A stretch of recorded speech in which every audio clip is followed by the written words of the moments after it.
প্রণব বর্মাকে লাথি দিয়ে বাংলাদেশ থেকে তাড়ানো উচিত। তো ভাই, এই কথাটা আমার না, এই কথাটা হচ্ছে যে আমাদের মহামান্য স্বাধীনতা 02-2024 জঙ্গি নেতা হাসনাত আবদুল্লাহ স্যারের কথা। গত পরশুদিন উনি বলেছিলেন যে প্রণব বর্মা বা ইন্ডিয়ার সাথে সম্পর্ক বিচ্ছিন্ন করা উচিত, ইন্ডিয়াতে আক্রমণ করা উচিত, 7 সিস্টারকে 7 টুকরো করে দেওয়া উচিত, 8 টুকরো করে দেওয়া উচিত, না হলে এই হবে সেই হবে।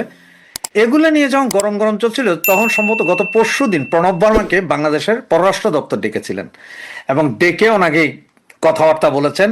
এরপরে যতটুকু জানলাম যে প্রণব বর্মা ইন্ডিয়াতে ওনাদের পররাষ্ট্র দপ্তরে চিঠি পাঠিয়েছেন যে এই দেশে ওনার পক্ষে আর কাজ করা সম্ভব নয়। সুতরাং এটা দুই দেশের কূটনীতিকদের ব্যাপার, তারা কি করবেন না করবেন সেটা যেহেতু তাদের ব্যাপার।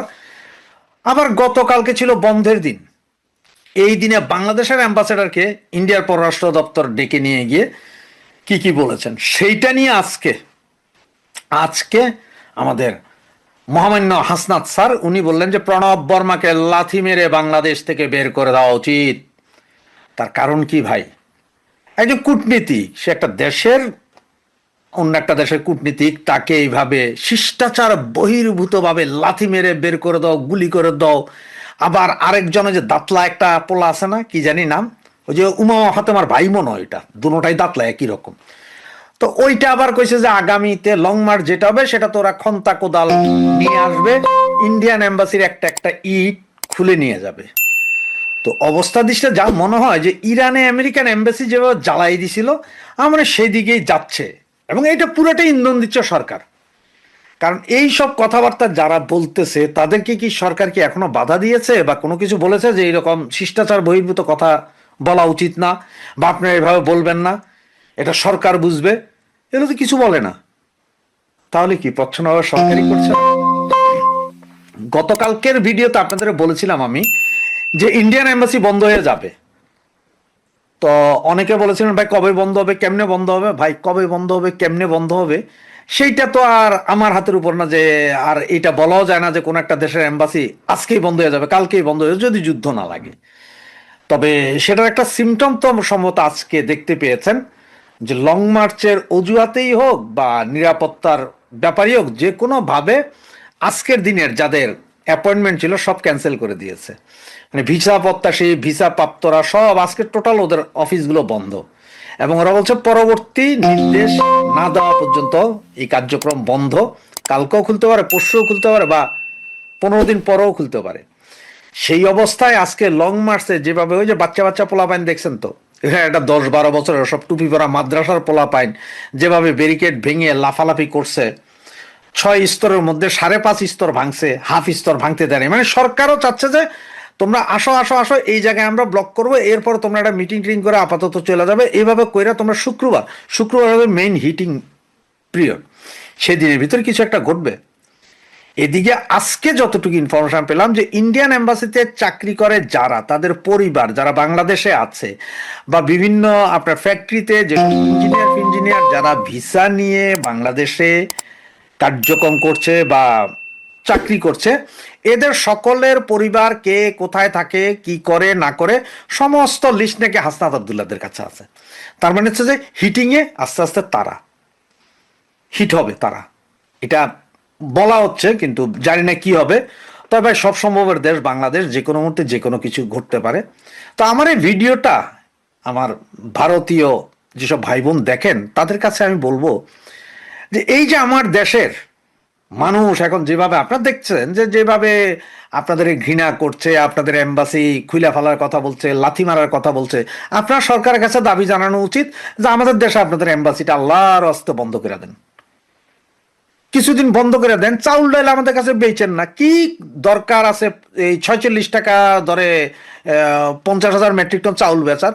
বন্ধ করে দেন, বন্ধ করে দেন, কাঁটাতারের বেড়া লাগাই দেন, একদম প্রতি ইঞ্চি জায়গায় কোনো সবকিছু বন্ধ করে দেন। একটু দেখুক না, আমার দেশের লোকজনও দেখুক যে আপনারা ছাড়া আমরা চলতে পারি কিনা, আর আমাদেরকে ছাড়া আপনারা চলতে পারি কিনা, একটু দেখানোর দরকার। এবং এই কারণে আমার মনে হয় একটু নিরাপত্তার অজুহাতে হইলেও আপনাদের এম্বাসি ফেম্বাসি এগুলো বন্ধ করে দিয়া একটু চুপ থাকলে তো মনে হয় যে কিছু একটা হবে, আমরাও বুঝবো যারা আন্দোলন করতে তারাও বুঝবে, আপনারাও বুঝতে পারবেন আসলে কে কার পরিপূরক, কে কারকে দরকার। আর আওয়ামী লীগ নেতৃবৃন্দের কাছে আমার একটা অনুরোধ, যে আমাদের লক্ষ লক্ষ ছেলে মেয়েরা এখন রাস্তাঘাটে পালায় রয়েছে, অমুক রয়েছে তমুক রয়েছে, এই অবস্থায় আছে। আওয়ামী লীগ একটা মানে গণ আত্মসমর্পণ কর্মসূচি দেওয়া উচিত, যে যার ভিতরে এক একজনের ভিতরে 17-18টা মামলা আছে। তো এই হিসাব করতে গেলে আমার মনে হয় লাখ পাঁচেক লোকের বিরুদ্ধে মামলা আছে। তারা সকলে গণ আত্মসমর্পণ কর্মসূচি দিলেই হয়, যে সবাই আত্মসমর্পণ করে যার যার মতো সবাই জেলে যাবে, পালাইয়া থেকে আর না খাওয়ার চেয়ে জেলে যাইয়া ডাইল রুটি খায়, কতদিন সরকারও খায় তারা, কতদিন আমরাও খাইতে পারি সেটাও দেখি। দুইটা গেলে হয়তো একদিন আমরা জেলখানা ভাঙ্গিয়েই বাইরে আসবো, লাখ লাখ পোলা পাই, সেদিন আরেক বিপ্লব হয়ে যাবে। এরকম একটা কর্মসূচি মনে হয় আমার দেওয়া উচিত। তা মূল কথা কিন্তু আসলে যে ভারতের প্রণব বর্মা ওনাকে যে লাথি মেরে বের করে দিবেন, এই ধরনের ঘটনা আমি পৃথিবীর আর কোনো দেশ সম্মুখে কোনো দেশের জনগণ এভাবে বলছে কিনা আমি জানি না। এখন আপনারা অনেক বলতে পারেন যে ভাই এরা জনগণ না, ভাই এরা জনগণ না তো এরা কি কুত্তা বিলাই না, এরা জনগণ, সন্ত্রাসী জনগণ আকার যাই হব, যেহেতু দেশটাই চলতেছে সন্ত্রাসী সরকারের মাধ্যমে, সে তাদের সরকার সন্ত্রাসী হবে। তো এখন প্রণব বর্মাকে আজকে লাথি মারতে চাচ্ছে, কালকে আবার আরেকজনকে লাথি মারতে চাইবে। তবে এই হাসনাত আবদুল্লাহর মাথায় কিছু আছে, কারণ সে জানে যে প্রণব বর্মা যেহেতু বলে দিয়েছে যে এই দেশ আর কাজ করতে সে ইচ্ছুক না, সুতরাং তাদের সরকার হয়তো তাকে উঠে নিয়ে অন্য কাউকে দিবে। সে হয়তো কালকে বলবে যে দেখছো, আমি যখন বলেছি লাথি মেরে প্রণব বর্মাকে বের করে দেওয়া উচিত, তখনই প্রণব বর্মাকে নিয়ে গেছে। আর এই হাসনাত আবদুল্লাহর 2 দিন আগে হাসনাত আবদুল্লাহর হুমকিতে যেহেতু ইন্ডিয়ার মাথা একটু নড়ছে, ওনারা যেহেতু ইয়েকে নিয়ে গেছে, কাকে, বাংলাদেশের অ্যাম্বাসেডারকে নিয়ে যে কিছু বলছে, সেটার বিপরীতে আজকে আবার হাসনাত বলল যে ওরে ডাকছো, তার আগে এরে লাথি মেরে বের করে দেওয়া উচিত। আমার মনে হয় আরেকটু আপনাদের স্ট্রং হওয়া উচিত। কাঁটাতারের বেড়া দিচ্ছেন, দেন, আরো দেন, আরো দেন, আরো দেন, পুরা বাংলাদেশের চতুর্দিকে কাঁটাতারের বেড়া দেন, সমস্যা নেই। কিন্তু আমার মনে হয় যে ভারতীয় এম্বাসি সবগুলোই আসলে এখন উঠায় নিয়ে যাওয়া উচিত, অথবা আমাদের উপর একটু অর্থনৈতিক অবরোধ দেওয়া উচিত। যদি ভারতের সেই ক্যাপাসিটি থাকে যে আমাদের উপরে একটা অর্থনৈতিক অবরোধ দিতে পারবেন, যদি ক্যাপাসিটি থাকে তাহলে দেন। যদি ভারতীয়রা আপনারা মনে করেন যে মানে বাংলাদেশের সাথে সম্পর্ক না থাকলে আপনারা মারা যাবেন না বা না খেতে পেরে মরবেন না, তেমন যদি মনে করেন তাহলে একটা অর্থনৈতিক অবরোধ দেন, কূটনীতিক সম্পর্ক ছিন্ন করেন, দেখেন না কি হয়। তো আমার মনে হয় না আপনারা পারবেন। তার কারণ হচ্ছে যে আমার সম্ভবত ঢাকা শহরে এখন 13টা পারমাণবিক অস্ত্র নাকি ওই নদী নালা খালে বিলে রেডি করে রাখছে, পাকিস্তানিরা এনে দিয়েছে, এবং কয়েক হাজার জ্যামার নাকি সারা বাংলাদেশে লাগাই দিয়েছে পাকিস্তানিরা। সেটার বলে এখন আমরা বলিয়ান, আমরা 7 সিস্টার ভাঙছি। ওইদিকে আবার আপনাদের সাবেক বিচ্ছিন্নতাবাদী নেতা, কি জানি নাম, ভারতের বিচ্ছিন্নতাবাদী নেতা, যাকে একসময় বাংলাদেশ সরকার ধরে ভারতের হাতে তুলে দিয়েছিলেন, তিনি ভারতে গিয়ে স্বাভাবিক জীবনে ফিরে এসেছিলেন, সেই ভদ্রলোক এখন আবার ঢাকা শহরে ঘুরছেন। আজকে 1 মাস ধরে বিশেষ প্রটোকলে তিনি বিভিন্ন জায়গায় ঘুরছেন। এগুলো কিন্তু এখন কথা চাউর হচ্ছে, চলছে। সুতরাং কি হবে সেটা ভবিষ্যৎ জানে। তবে ভারতীয় সরকারও কি সিদ্ধান্ত নেয় সেটাও দেখার বিষয়। আর আমাদের হাসনাত আবদুল্লাহ, তারা যেহেতু আজকের কর্মসূচি ওনাদের হিসাবে মোটামুটি সফল, এবং আমার হিসাবেও মোটামুটি সফল, খারাপও করে নাই এরা। এরা তো 5.5 স্তরের নিরাপত্তা তো ভেঙে দিছে। আর হাফ স্তরের নিরাপত্তা সম্ভবত তারা আজকেই করতে চায় না এইসব, কারণ লাথি মারবে, কোপাইবে, কিছু মারবে, এরপরে যায় হয়তো ইরানের মতন ভারতীয় দূতাবাস মুতাবাস যা আছে সবগুলোতে আগুনও লাগাই দিতে পারে। কি করবে সেটা হচ্ছে যে তাদের বিষয়। সুতরাং আপনারা এতক্ষণ হয়তো হাসনাত আবদুল্লাহ সেই ভিডিওটা সকলেই দেখেছেন, যেখানে বলছেন উনি লাথি মেরে ভেঙে দিবেন। তো দেখেন কি হয়, আপনারাই ভালো বুঝেন, ভারতীয় যারা আছেন তারা ভালো বুঝেন, বাংলাদেশি যারা আছেন তারা ভালো বুঝেন। চলুক এভাবে, আমরা দেখতে থাকি। বাংলাদেশের হাই কমিশনারকে ডেকে কি বার্তা দিল ভারত এবং বাংলাদেশ পরিস্থিতি কি?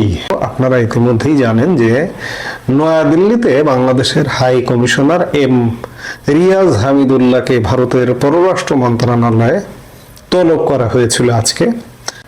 পরে ভারতের পররাষ্ট্র মন্ত্রণালয় এক বিবৃতি দিয়ে জানিয়েছে যে বাংলাদেশে ক্রমাবনতিশীল নিরাপত্তা পরিস্থিতি নিয়ে নয়াদিল্লির গভীর উদ্বেগ জানাতে বাংলাদেশের হাই কমিশনারকে তলব করা হয়।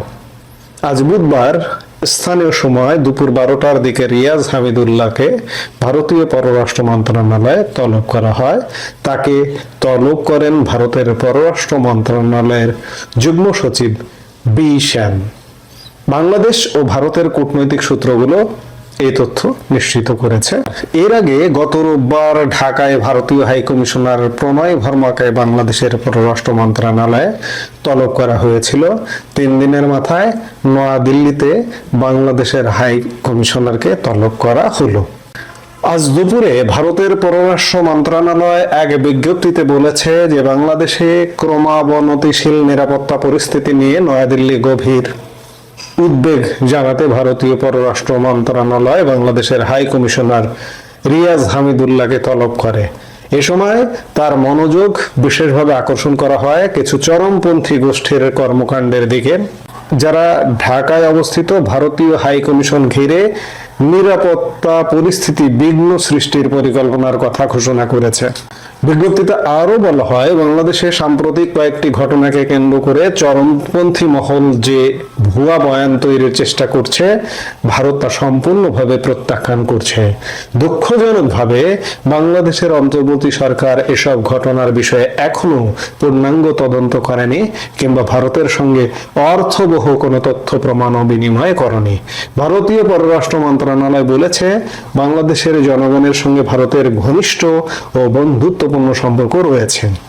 এর ভিত্তি গড়ে উঠেছে মুক্তিযুদ্ধের সময়কার সংগ্রাম, যা পরবর্তী সময়ে বিভিন্ন উন্নয়নমূলক ও জনগণের সঙ্গে জনগণের যোগাযোগমূলক উদ্যোগের মাধ্যমে আরো সুদৃঢ় হয়েছে। বাংলাদেশে শান্তি ও স্থিতিশীলতার পক্ষে ভারত রয়েছে এবং শান্তিপূর্ণ পরিবেশে অবাধ, সুষ্ঠু, অন্তর্ভুক্তিমূলক ও বিশ্বাসযোগ্য নির্বাচন আয়োজনের আহ্বান জানিয়ে আসছে ভারত।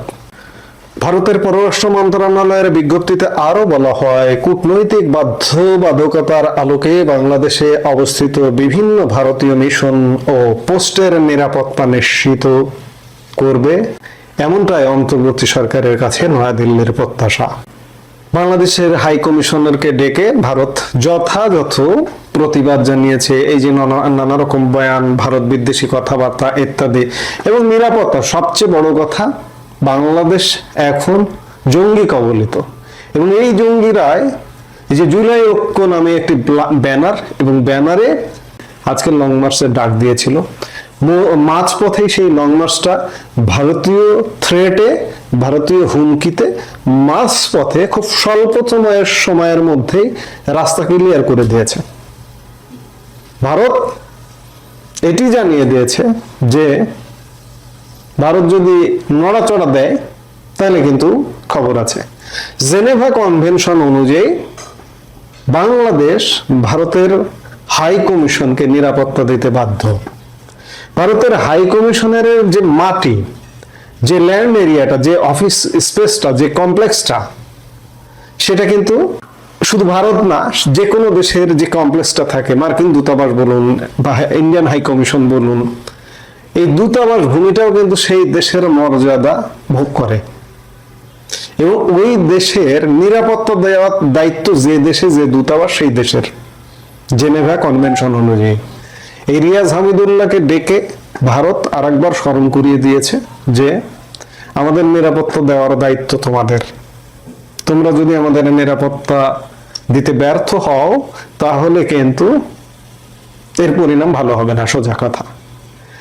বেলা 12টার মধ্যে আলাপ শেষ হয়ে যায়। আর জুলাইয়ের কর্মসূচি ছিল বিকেল 3টায়। কর্মসূচিটা টোটাল বানচালও করে দেয়নি, কর্মসূচিটা জাস্ট একটু পথ হাঁটতে দিয়েছে, অর্ধেক রাস্তায় কর্মসূচিটা অফ করে দিয়েছে। আবার বিকেলে বাংলাদেশের পররাষ্ট্র উপদেষ্টা এক সংবাদ সম্মেলনেও কথা বলেছেন এসব নিয়ে, ভারত নিয়ে নানান উঁচু লম্বা কথাবার্তাও বলেছেন। আবার এর মধ্যে সাংবাদিকরা তার দৃষ্টি আকর্ষণ করেছে যে হাসনাত আব্দুল্লাহ ভারতের 7 সিস্টার্সকে আলাদা করে দেওয়ার কথা বলেছে। তো সেখানকার বিচ্ছিন্নবাদীদের বাংলাদেশে আশ্রয় দেওয়ার কথা বলেছে। পররাষ্ট্র উপদেষ্টা বলেছেন যে হাসনাত আব্দুল্লাহ সরকারের অংশ নয়, তার বক্তব্য সরকারের বক্তব্য নয়। যাই হোক, ভারত বাংলাদেশকে অন্ততপক্ষে বাংলাদেশের হাই কমিশনারকে ডেকে একটা করার থ্রেট দিয়েছে, এতে কোনো সন্দেহ নাই। তবে বাংলাদেশে একটা নির্বাচন হয়ে যেতে দেওয়া উচিত সবার, সব পক্ষের। কারণ এই যে নির্বাচন না হলে পরিস্থিতি আরো খারাপ হবে। একপাক্ষিক নির্বাচন করলে করে ফেলুক, সেটিও করে কতদিন টিকে থাকে সেটিও দেখার বিষয়। কারণ আমরা এই যে বিশেষ করে আমাদের আবেগের জায়গা, অনুভূতির জায়গা, মুক্তিযুদ্ধের প্রশ্নে আবেগের জায়গা, বিজয় দিবস গেল, তার আগে শহীদ বুদ্ধিজীবী দিবস গেল, এই দিবসগুলোতে বিশেষ করে বাংলাদেশের স্বাধীনতা বিরোধী শক্তির যে আস্ফালন আমরা দেখলাম, তাদেরকে যদি বাংলাদেশের মানুষ ভোট দেওয়ার কথা মনে করে, যে ভোট দেবে, দিক, যে দেখুক যে বাংলাদেশ এবং তাদেরকে নিয়ে বাংলাদেশের মানুষ আসলে কতটা শান্তিতে থাকে, এটাও দেখা দরকার। এবং সেই নির্বাচিত সরকার কালেও যদি এরকম ভারত বিদ্বেষী, ভারত বিরোধিতা থাকে, তাহলে বাংলাদেশের পরিণাম কি হতে পারে যারা বিরোধিতা করছেন কল্পনাও করতে পারছেন না। ভারতের বাংলাদেশে যুদ্ধ লাগানো লাগবে না, কোনো হামলা করা লাগবে না, আক্রমণ করা লাগবে না, কিচ্ছু করা লাগবে না। আপনারা মাঝে মাঝে বিভিন্ন গুজব শোনেন যে বাংলাদেশে ড্রোন হামলা হয়েছে, সার্জিক্যাল স্ট্রাইক হয়েছে, ইত্যাদি বিভিন্ন কিছু। গুজবগুলো সাধারণত সোশ্যাল মিডিয়া, ফেসবুক, এসব জায়গা থেকেই ছড়ানো হয়। কখনো কখনো অনেক মানুষ, জানা বোঝা মানুষ এগুলো বিশ্বাস করেন। যাই হোক, এগুলো বিশ্বাসযোগ্যতা নেই। ড্রোন হামলা হয়নি বা হচ্ছে না, এগুলো আসলে আগে হবে না। ড্রোন হামলা টামলা কিছু হবে না, সার্জিক্যাল স্ট্রাইকও কিছু হবে না। ভারতের কাছে অসংখ্য আর্মস আছে বাংলাদেশকে ব্যর্থ করে দেওয়ার জন্য। ভারত যদি এগুলো একটি একটি করে প্রয়োগ করতে শুরু করে, নির্বাচিত সরকারের সময়ও যদি বডি ল্যাঙ্গুয়েজ তাদের কাছ থেকে যদি এমন থাকে, ভারত তো বসে থাকবে না।